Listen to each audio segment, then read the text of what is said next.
Crime has received a major boost after the launch of a new project aimed to strengthening the protection of child rights in Kenya. The project, dubbed Just Rights for Children, implemented by the Cradle Children's Rights Organization, seeks to end crimes against children and to realize justice for survivors of crime against children. The program will focus on 4 areas, including female genital mutilation, FGM, child trafficking, and among others.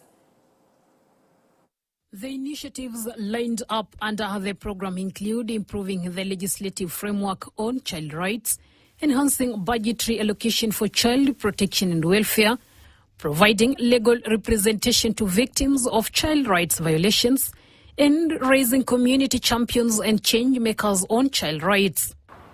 We are concerned that crimes against children persist as a complex national challenge.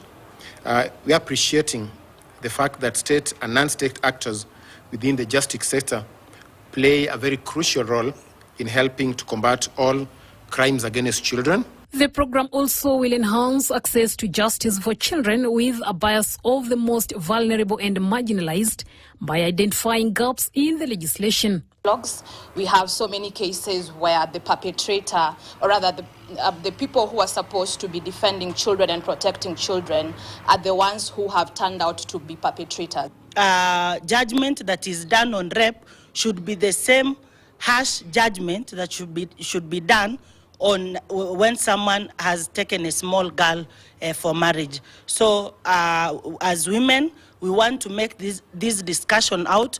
Despite the legal framework provided in the Constitution, the legislator pointed out the judiciary and investigators as the weakest links for being rigid in protecting child rights, inciting the emerging cases of child abuse through technology but not covered in the Constitution. Provision in school curriculum that provides that you are raped depending on how you dress. Yeah, and it's not enough for an apology. It must be removed.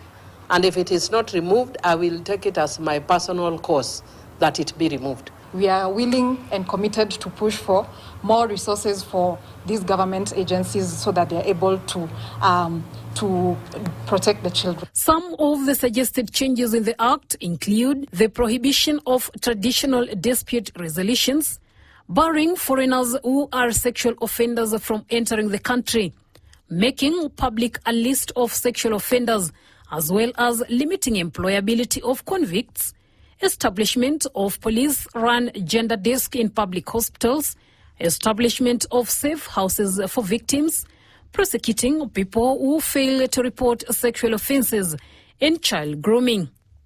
Catherine Imuragit, KTN News.